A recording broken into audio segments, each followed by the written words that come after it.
Hello everyone. Welcome to the continuation class of SBL's pre-scene December 2025. The thing is that we have started reading it, right? And we were in fact enjoying it. We just know about the industry information. See, this paper is just like this, that you'll be getting the industry information before, and then you will be getting your company information and finances. So our target for today in the first session is that we should be at least having a brief industry overview, right? Like how this industry is working, so that we can see that, okay, this is how the industry is going. Now let's see that how your company is going, and then you can frame the requirements here, right? Just to let you know that this class is part of a crash course, right? And that's going to be a pre-scene analysis, obviously, right? And then we will be having pointers and expected questions. Once we have read the pre-scene, my target is to close the pre-scene by tonight or by tomorrow. Then we have 3 mocks on it. I'll be preparing those 3 mocks there, right? And then we'll be having 2 exams of same sector. One is nearby and one is highlight. We'll be attempting it, okay? So, and then yeah, we need to read the article of ACCA as well, so write that as well, right? We'll be reading the article as well. Okay guys, now so far in the previous part we just had a discussion on the introduction, that we are a 4-star hotel. We are luckily a 4-star hotel, guys, right? And the country that we are based in, Iceland. Okay, well, I see that this picture is from Riyadh because I've recently been there, so I can relate it. Then we have type of guests. Then we have rating systems. Okay, we the ratings are from 1 star to 5 star. Although in real world there are more than that, but since in the exam world it's lesser, so it's fine. And how the ratings are determined, it's this, right? So it's 1 star, it's 2 stars, 3 star, 4 star, 5 star. So the ratings are determined like this. Okay, now industry structure. So what they have told us, that in Iceland the comprises of mix of hotel chains and independents. Now chain is a complete chain, just like Movenpick, Smart Hotel, PC, Serena, these type of hotels. And when talking about any other country, so there would be one particular chain that's going on, right? On particularly a complete chain, that we can say, huh? So hotel chains are businesses which operates number of hotels. So multiple, I will say that this means that multiple hotels are there. The hotels in chain typically share a brand name and often have standardized designs. Now recently I can relate Travelodge in UK, right? Because I lived there. So in UK, if someone is from UK, they must be knowing the Travelodge, but it was not a 4 star. I must say it was a 3 star hotel, right? So this is a hotel chain. Now whenever, in whichever city I was, I got to know about the Travelodge. I got to know about Ibis. So these were some hotels that were middle class, but they were kind of a chain, operating, never operating individually, they were operating like a chain. Okay, meaning guests have similar experience if they stay at different hotels within the same chain. So I can expect, whenever I'm going into a Travelodge or Ibis hotel, I can expect the same things or the same features, right?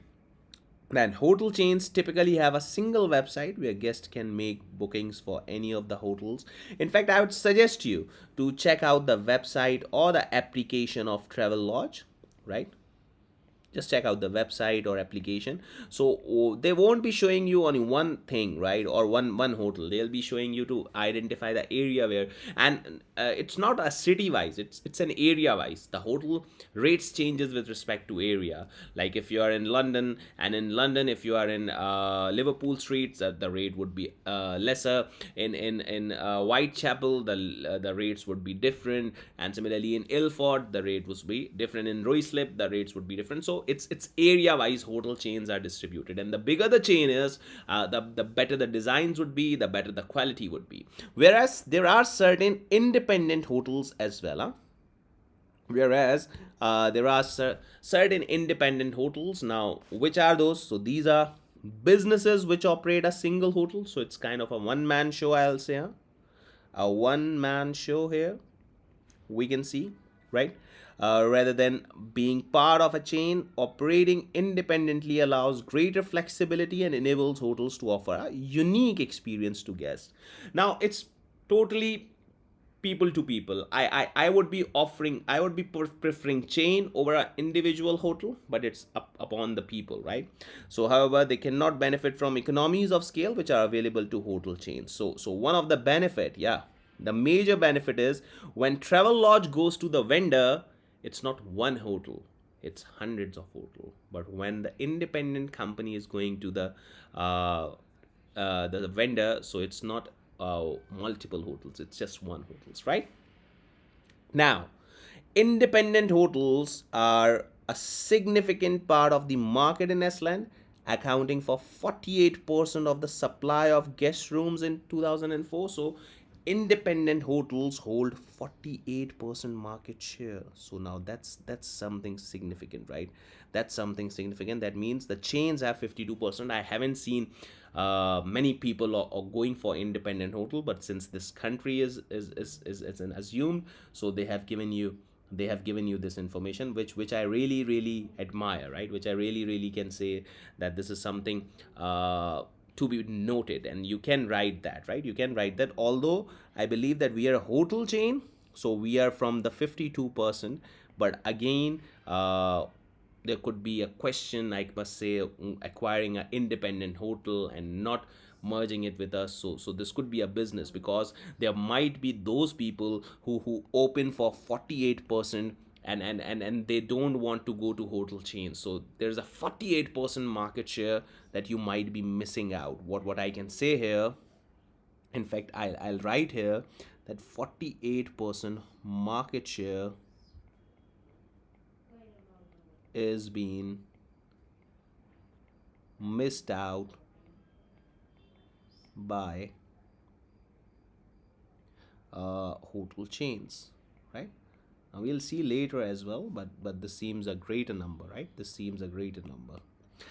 Then, however, there has been consolidation within the industry. Oh, so the idea I was suggesting, it's already been there, okay? And I haven't read this before, guys. So, due to hotel chains buying up independent hotels and larger chains acquiring smaller chains, there's an intense competitive pressure between hotel chains. So, if they have given you a competitive pressure term, so Potter five forces, I must say, there's a chance, right, that how the industry is operating. They might ask you. They might ask you that how the industry is operating, and they have a right to ask you. Okay, so let's have a discussion. Hotel chains in Iceland have also increased their number of hotels through organic growth, opening new hotels. So organically acquiring is another source of growth, and organically growing is something lesser or something changed, I would say. Okay.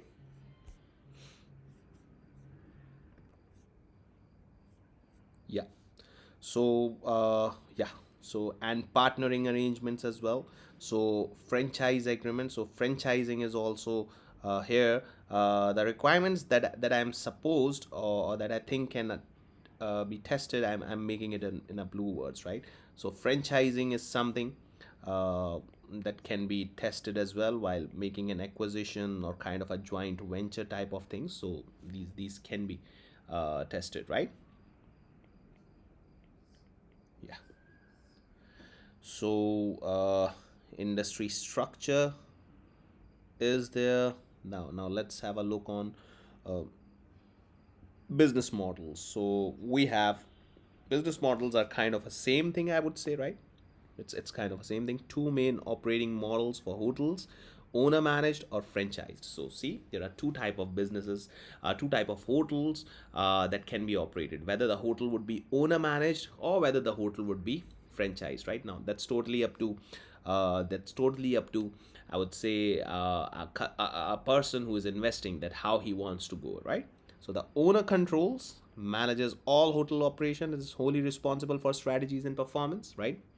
In the owner could be either chain or an independent hotel business. So owner can be a chain versus a person as well. So that's owner managed, right? And now in franchised, there couldn't be the chain, right? Model involves a fee-based arrangement between a hotel chain and a third-party operator. So now, either the franchise can own the hotel or can give license to operate under our name. Now, either Movenpick can buy my hotel or Movenpick can charge 10% of my collections, just allowing me to write a part of the Movenpick group. Right now, this is franchised agreements. Now, if someone has enough cash flow reserves, if someone have greater money, they should be going for owner managed, as they would be managing it. But if someone doesn't want to take that much risk on investing, so they can go for franchise arrangement. Now that's totally up to onto entity what they want. Right now, the franchisor allows the franchisee to use its brand name. I told you, a part of Movenpick group, right? And systems, for example, reservations, booking systems. The franchisor also provides guidance and support to franchisee as well, and they'll be guiding you how to market your product, how to go for it, what to do. They'll be guiding you each and everything. Right now, the franchisee pays a fees to franchisor, brand name and systems. Probably in the major market, it's percentage of revenue that's been paid to franchise, right? It's percentage of revenue that's been paid to franchise. And then the franchise owns the hotel building or leases it from third party real estate company. The franchisee control day-to-day operations and hotel, but has to follow the standards around the service and quality in order to uphold the franchisor brand, right?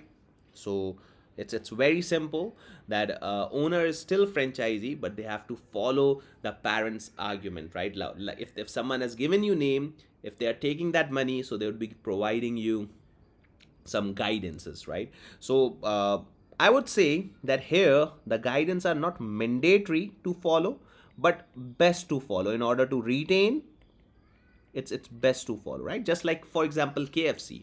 If KFC has opened here and is following a particular guidance from the international KFC, then only the people here would prefer that, right? If KFC is following their own guidance, so ultimately the reports would be given, and that KFC would take its name, the international KFC, right? So it's just like simple.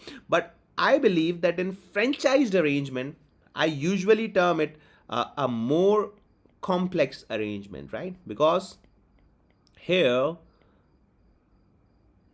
there are two minds to work on,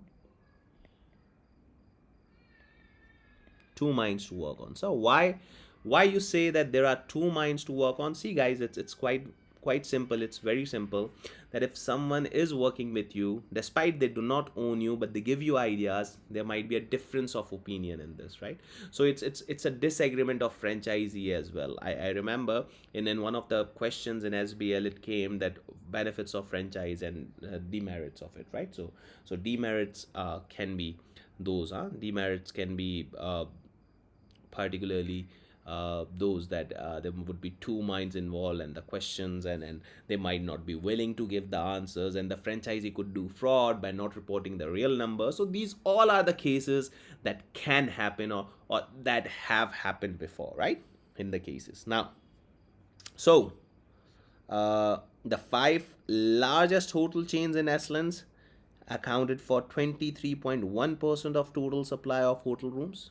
Okay, some of these chains use an owner managed model while other use a franchised model. So Beston, 3 star, number of hotels, number of rooms, percentage of total hotel rooms in Estland, and then average number, owner managed. So it's owner managed, and then we have another owner managed, Heliot. I can say it as a Marriott, I must say, right? So they have copy pasted the name. Similarly, Travelwise would be Travel Lodge, that I'm giving you an example of. So 4 star, 90. Okay, and it's again the owner managed. Then we have Yelton with same numbers, kind of. Now then, this is in franchise. The three are the franchise, right? So it's 3 star, 3 star, then 4 star, and then this is how this business models are working in. Now you are, I must say, you must be an owner managed entity, right? Yeah, this seems to be an owner managed, right? This seems to be an owner managed. Now, guys, once the owner managed thing is done, business model is done, now let's have a discussion on revenue streams, right? Let's have a discussion on revenue streams, that what exactly the revenue streams are there in this hotel. Now think of it, huh? So hotel must be earning from people residing there or people having a stay there, yeah, but people using the other facilities, people using the coffee shop, people using the restaurant, people using the bar, people using the spa. Now these all are the facilities that you have, but they are not complementary. They are going to give you a separate or other revenue, right? You must be knowing that in hotels, what I see is there will be lesser margins on rooms, right? There will be lesser margin on rooms, and I must say that more margin on other facility. There must be more margin on other facility, I must say, huh? So it's definitely that there will be more margin. The thing is that they are not complementary. Hotel charges for that, and hotel charges more for that. A restaurant in a hotel would be expensive, whereas a restaurant on a road would be cheaper. But sir, people are smarter now. People don't want to expense that much out. Yeah, but if you're on a business, you're being sponsored by the employer, you won't care about the money, guys. You won't be caring, obviously. You'll be going to the hotel, right? I myself do that, huh? So although hotels generate the majority of their revenue from accommodation, food and drink sales are an important and additional revenue stream. So four-star hotels in Iceland typically generate 60-70% of their total revenue from accommodation. This is known as room revenue.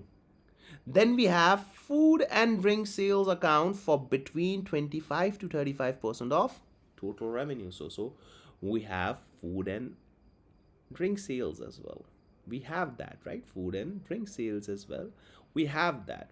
Then other services. Now sometime outsourcing your hotels for wedding or for business conferences in our market in Pakistan, ACCA usually go for either Movenpick or Marriott for the conferences.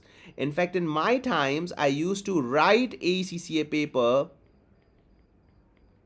right, in PC Hotel. So now this is also now hotels have made conference rooms, and you guys, in fact, in my corporate experience as well, companies used to go and do the events in hotels, right, to facilitate their employees. So these all are the revenue streams, guys. If someone is arranging an event in your hotel, so they would be paying you great as well, huh? They would be paying you much more than you anticipate, huh? Is it right? It's totally right, guys. Similarly, the restaurants and bars in many hotels are open to non-residents, meaning people who are not staying in hotel and can still buy food and drink. If someone's love for food and drinks of a particular hotel, so you guys can go there despite not being a resident there, right? If I'll recommend one hotel here, since you guys are listening my class in PC.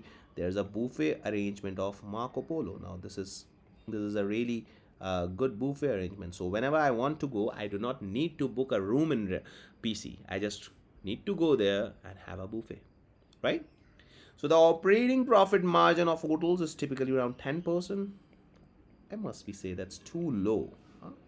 10% margin. If some business is giving you 10% margin, I don't think so that it's a suitable business. But let's see, it's an industry comparison. Huh? It's an industry comparison. So guys, these are the pages that we need to read it before. So now the challenges. The one challenge that we discussed was Airbnb. Buy a house and then post it for the hotel or post it for the people. In my US trip, I particularly opted for B&Bs. They were quite cheaper. In my UK trip, half of the cities were done in the B&Bs. So if someone wants to save money, Airbnb is the right option. So now Airbnb are killing the hotel market because it's a personal home. So if when someone can compromise on that hotel versus home, they will definitely go for Airbnb. They are surely gonna be going for Airbnb, guys. It's quite very sure, right?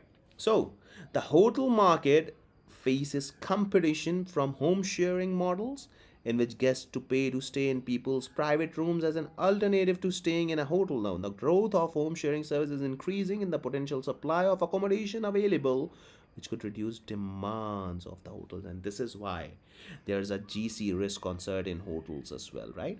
Because and this Airbnb is the disruptive technology, is it, they have disrupted the hotel business. Now in a very lesser people are going towards hotel, those who cannot compromise while living in someone's home, but the others can compromise and can have an idea on that, Similarly, hotels in Aslan need to find ways to differentiate themselves from competitors in order to attract and retain guests. So, there's an intense competition on it.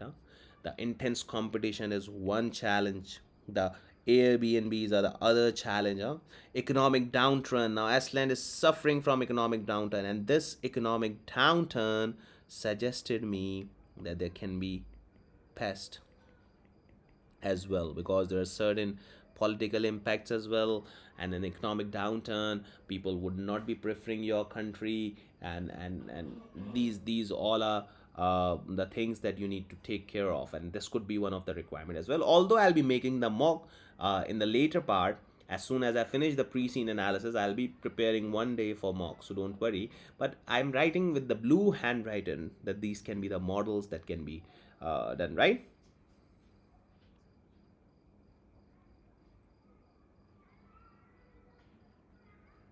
Yeah. So now, in recent years, leading to fall in demand for hotel accommodation, particularly from leisure guests. Right now, leisure guests, and similarly, guys, there's an some panic in the world as well. I must say that people are not traveling that much. So any panic, any low income in the world, any pandemic, anything would ultimately compromise, right? Would ultimately compromise the leisure travels, and if the leisure travels are compromising, so there wouldn't be that much money in the travel business, and similarly we can see that the margins are getting low as well, right?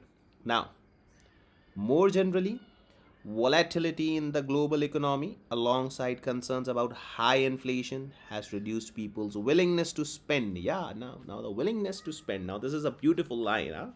Willingness to spend has been compromised. Again, this has a reduced demand for hotel accommodation both in Estland and also in other countries as well. Then rising costs, Hotel requires regular maintenance and renovation. Yeah, renovation is one of the major thing that hotel needs to do, Although I have paid sometimes into those hotels which do not deserve that, right? I can give you an example of that. In my recent Scotland trip, there was Saturday night. I told you that I paid £150 for one of those hotels that were just 2 star or 3 star, because there were no rooms on the Saturdays, because people usually go on weekend to Edinburgh or these type of cities, right? So the thing is that I myself realize that I'm paying £150 just to spend my Saturday night, but it's not, I must say, value for money. And the hotel was not that much renovated as well. So hotel business requires renovation, right? Otherwise, they would lose its market, guest expectations, and I could not recommend that hotel to anyone, Similarly, and to comply with health and safety regulations. Despite the economic downturn, high inflation remains a problem in Iceland and has led to increasing costs. Your country is not performing well. Your country's inflation is going high. People's spending power is going low. So how come anyone gonna be spending time in the hotel? Staffing, again, and challenge. So guys, there's a lot of challenge in this business. So this business doesn't seems to me that much attractive. Low margins, challenges, and all that. Retaining staff, employees turnover, access to industry is high due to relatively poor rates of pay and the long and antisocial working hours, late nights, early mornings, weekends, employees work life balance. So not a employee friendly business, right? You won't be getting that much uh, staff here, I must say. Seasonality is one of the challenge. Huh? It's seasonal. On Eid, Holi, Diwali, people would be preferring you. In the weekends or long weekends, people will be preferring you. Otherwise, all the other 5 days, you are empty. And that's really a killer, I must say. Huh? That would be a killer if you are empty in these days. Huh? Particularly from leisure guests. Within each year, most hotels in Iceland have peak season when demand is high and an off peak season when demand is significantly lower. Hotels need to look for ways to attract guests to manage variable costs during the less buy off peak period. So hotel needs to cover the cost, right? In low season, your cost needs to be covered. Forget about the margin. The hotel's target is to cover the cost. Huh? Then we have revenue management and pricing. Now, maximizing revenue while maintaining competitive prices is a constant challenge for hotel businesses. Hotels need to find a balance between revenue and occupancy. Yeah, I told you the KPI. It would be in the KPI as well. The occupancy rate. Huh? I told you. Huh? This would be a KPI as well. And in fact, this revenue par. This has been taught you guys in Zilber hotels. Huh? This has been taught you guys. This is a question that I have solved in my mini mocks of SBL. So I'll be also be solving that. Okay. Then sustainability, more concerned about environmental issues. Society is becoming, and hotels are one of the reason of bad environmental things, right? So environmental concerns as well. There are issues, such as an hotel's carbon footprint is higher, its energy consumption, water consumption, amount of waste it generates could influence guest decisions about where to stay, right? So these are the things that hotels are gonna be impacting, right? In fact, while opting for any hotel, I usually see that its environmental impact as well. So now this is kind of customer preference that every hotel needs to assure, right? As a result, hotel needs to find ways to make themselves more sustainable, for example, by reducing their carbon emissions, by reducing energy and water usage, and by encouraging recycling. So hotel needs to do that. Then environmental concerns could also have a negative impact on demand. I'll say reputation as well. It could impact you, particularly from business guests. In order to reduce their own environmental impact, businesses are trying to reduce the amount of travel employees undertake. Oh, so in order to control my environmental impact, I'm asking my employee not to travel. So I believe that I'm asking my employee to sit here, or to live in the hotel while your shift. So if you are living in the hotel, you are not commuting, and ultimately you are saving the carbon. So for example, holding online meetings rather than face to face, these changes reduce demand for hotel accommodation. Though, yeah, and ultimately, if this is totally right, that if you are focusing on environment, it would bring you cost. That's for sure. In fact, in today's class as well of sustainability, I taught this, that getting environmental friendly is costly with lesser margins. But if you're not doing that, you'll lose the demand, right? If you're not doing that, then ultimately you'll be losing the demand. Huh? So the challenges is, one is intense competition, right? Second is eco downturn. Now you should be remembering these challenge, because your company would have been facing the same thing. Then costs, staffing, seasonality. Oh my god, a very better, I would be saying, right? Six, revenue management, right? In revenue management, see, while increasing the prices charged for accommodation will increase revenue and the profitability per room, but however, prices, demands of rooms and occupancy needs to be balanced, right? Needs to be balanced. Then threats from new business models. I told you Airbnbs. It's particularly one of the reason that hotels business is compromising here, right? And then we have sustainability as well.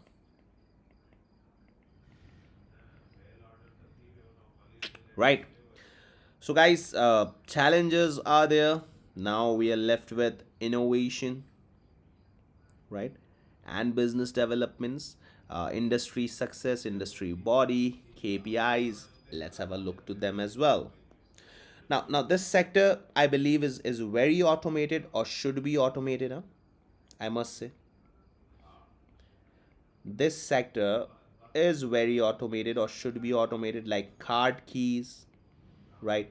Fingerprints, automatic payments, listing yourself on Agoda, on booking.com. So these all are automations that a hotel should do, right? Or a hotel must do, right? So in response to, and it's my guest want. I really like if someone is giving me a card key rather than the lock key, right? So for speed and convenience of checking in and checking out, many hotels offer guests the option to use mobile devices and apps to check in and check out. Yeah, I did that. Mobile devices to check in, mobile devices to check out, just like a boarding passes from airlines, right? Hotel apps also provide guests with convenient way to order services, or to control the temperature and lighting in the room. So this is how you need to download the hotel app to close down the lights, to lock the door, and to unlock the door. It's just done through the application. Now these are high class hotels, right? Some hotels also use chatbots, software applications powered by AI to provide guests with instant answers that commonly ask queries. Now this is the really good thing, right? If you have chatbot accommodated, so if there's a common query like what's the Wi-Fi's password, how much time the staff is available, when the laundry is available, so these type of common questions can be catered, right? Can be catered. Then the increased reliance on tech and the increased connectivity between hotels and guests highlights the importance of data and cybersecurity. So, therefore, there should be controls over it, right? There should be firewalls. There should be, because if someone is paying online, right? So they'll be giving you card details. So if your server or website is not secure, it's gonna be killing. It's gonna be killing each and everything. Then yield management. This is one of the good AI, and then sale and lease back as well. In yield management, what they have highlighted is that the need for hotels to find an optimal balance between revenue and occupancy. Like the hotel should be knowing its ideal price and ideal occupancy, right? Let's say if I'm charging $100 at 80% of my rooms occupied, right? So I'll be getting highest profit. Now this is the thing that hotel needs to identify: what's my ideal price, what my ideal occupancy. It's some kind of the term that you have used, at optimum mix, right? If my 100 rooms are occupied at $100, then I'm achieving the highest profit. Now this is yield management. Hotel needs to identify the number, that this is the room that we need to be sure of, or we need to be paying off, and this is the number that we should be quoting the price, and if these two numbers matched, our yield is good. Now this is the thing that hotel needs to analyze, and this is the need that a finance guy in a hotel would be doing, right? And this is how data analytics came into form. So has encouraged the use of yield management. So yield management software allows hotels to use data analytics to adjust room prices almost in real time. Yield management software draws in historic information about demand and seasonality, and that seasonal impacts would be given into that software, that demand would be given into that software, so that data analytics could be done over the same period last year. Like this time December we are getting this occupancy, last December it was it, other than last December, so I could relate and give the accurate price that my customer would be paying me, alongside current factors to help predict the optimum price for rooms. Then current factors include bookings, rooms availability, competitor prices as well. Now this all would be fed in the system, and then system, by running the logarithms, would be giving me that data that I needed on, right? And market conditions, which could affect demand for rooms. So when predicted demand is low, prices are lower to try increase demand. Yeah, and when the predicted demand obviously in the system is low, so my prices would be low as well, so that I can fetch the demand as well. And I've seen this, right? Like Saturday I'm paying a high price, and on Sunday, since there's low demand, I'm paying a lesser price, right? So when predicted demand is high, prices are increased to take advantage of the opportunity to achieve higher profit margins, right? Then, sales and leads back. The challenging financial conditions in the industry have prompted hotel companies, both chains, to look at financing option to boost their liquidity. At emerging trend in Asland, hotel sales and leaseback arrangements. So that means I'm not buying the hotel. I'm just selling it to a lessor and then leasing it back. The SALT transaction, in SBR, you must be remember sale and leaseback transaction, and you must be remembering IFRS 16. So we need to quote IFRS here. No, guys, it's just for business purpose. It's not a reporting paper that you need to write about the IFRS. So, a sale and leaseback arrangement allows the hotel company, which currently owns a hotel building, to sell the building to a new owner in return to one-off cash payment, right? So then the new owner then leases the hotel building back for an agreed period of a hotel company make monthly rental payments. So a same transaction that you have studied in SPR, right? So at the end of the lease period, the hotel company has the option to either repurchase or renew the lease, or else stop using the building and return it to lessor. So I won't be saying that IFRS 16 is going to come, but obviously this transaction would be done by those hotels, those who have liquidity problems, so that initially they'll be getting a good amount for selling the building, and then leasing it back would result in a lesser outflows, right? So this is how a business sustainability could be managed, so this is how a business sustainability could be managed, and innovation and business development. So this area tells us what's going on in industry. The sales and lease back is going, the automation is going, the data encryption, data analytics is going, the yield management thing is ongoing in the industry, which it's highlights, right? Which it highlights it. Now, the success factor. So, what are the critical success factors? CSFs of industry, not of company. We don't know about company yet. We are just reading the industry. So, changes in guest behaviors and expectations. So this is one of the reason, if someone anticipated the change that's guest gonna be bringing, or that's guest gonna be expecting, you're surely gonna be passing it, right? Like if someone is analyzing that what my guests are expecting, I just knew it before, so I can make it things more likely with them, and they could pay me with the whole of their heart, right? Competitive pressures. Developing technologies mean that the detailed factors which influence the success of business may change over time. So you cannot just copy paste the ideas made by the previous generations, because now the customer has changed, the expectations have changed. Now they're gonna be wanting something else. Some of them wants hot water, some of them wants good swimming pool, anything, right? Anything. So, most important underlying factor which contributes to success is guest experience. Yeah, my guests should be satisfied. Whatever they want, they should be satisfied. Now, a number of supporting factors is quality, comfort, accommodation, hygiene, cleanliness, facilities available, quality of service, hotel staff, security, convenience, ease of booking. Yeah, the app should be customer friendly. App should be customer friendly, unlike the businesses. While going into those app, we are just screwed away, like what's that, right? Then location and surroundings. A night viewer, night view, I remember, I really like the hotels that have a greater flow, so there's a good view, right? You can see my YouTube channels, I've posted about some hotels as well. More generally, strong branding and effective marketing and communication are important success factors, particularly among hotel chains.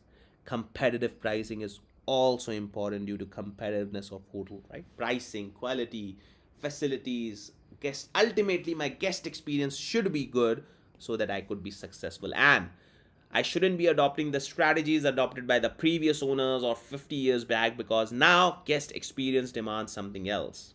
Previous people wanted something else, but now today's world requires something else, right? Now, the last page. Now these are great, right, guys? I'll recommend these three questions. Huh? One, two, three. Zilber Hotel. It's a mini mock, right? I'll definitely recommend it because I can exactly relate this exhibit to it, right? Nearby highlight. Please do these. Please do these, guys. Please, please, please. If you want to pass this paper, you have to attempt these questions, and then three mocks, obviously, on the industry. Huh? Three mocks on the industry. So now, hotels use multiple performance metrics. Obviously, I'll be preparing. I would need a day or two to prepare it, right?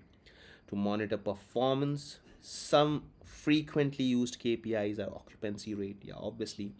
An annual average occupancy rate above 70% is considered good for hotels, so it's fine if it's considered good, right? Then average daily rate, calculated by total daily room revenue by number of guest rooms occupied. ADR tends to be slightly higher for hotels in major towns because they are charging more price and they have lesser rooms, so lesser occupancy, right? Then RevPAR. RevPAR, now what's that? Calculated by total daily room, total number of guest rooms which are available. RevPAR is function of occupancy of into ADR. Then average length of stay. Guest satisfaction, obviously this is done by the customer, so it's manually done. Calculated as the total number of nights booked, number of bookings in general, shorter stays, right? So if people are booking it for short term, they might be tourists, or they might be on business meetings. But if people are booking your hotel for a longer term, so it might be leisure business, right? Then guest satisfaction, average of review scores, either directly or on social media after staying in a hotel, right? Review scores are graded between 1 to 5, where 1 is very poor, 5 is excellent. So guest satisfaction scores measure of quality and guest, right? So 1 to 5. Employee turnover, obviously if employee is leaving, and in this industry I believe that employee would be leaving because it's extra hours, right? It's extra hours in this sector, and an employee might stick to your company or to your hotel if you're providing them good services, and if the customers are providing good tips, so there would be other income for employees. Now these all are the points that I could relate from my experience. Similarly, your experience could bring some other points as well. Calculated as the number of employees leaving during a given period divided by the average number of employees in that period, right? So now, industry body. So no specific industry body for hotel industry. Visit Iceland acts as an industry body for tourism industry. I would say that uh, it's been copy pasted by Visit Qatar, right? If you want a visa on arrival on Qatar, you need to book hotels from Visit Qatar. So this is how they have somehow copy pasted, right? Public sector body, accountable to the national government, same as the Qatar. It is responsible for promoting tourism with Iceland, marketing Iceland nationally, also responsible for tourist service, hotel inspections, as long as quality control of hotels. So they are the one that give you this ratings from 1 to 5, 1 star, 2 star, 5 star, right? In addition, by using standardized inspection criteria, Visit Iceland seeks to ensure that the star ratings provide a reliable indicator of the facilities and services they can expect from hotels, right? So this is my industry governing body, I'll say, right? The regulator that could cancel my license as well. So guys, we started, obviously this was the first class, I must say. So we started with my introduction, then my students that have overcome these difficult papers and got some nationwide positions as well, right? And yes, then we have idea of the crash course that I'm going to do, of which the first class was this, right? Then we have pre-scene. We'll be reading it completely, but these two videos would be posted on YouTube. Other would be on LMS, okay? Then pointers and expected questions, Obviously, pointers would be there and expected questions. I'm making it. Then three mocks on pre-scene, obviously, and two I'll be solving on exam practice platform, and rest of the two would be solved. Rest of the one would be solved by the student. Then two exams of same sector. Let's write one more that I'll be solving.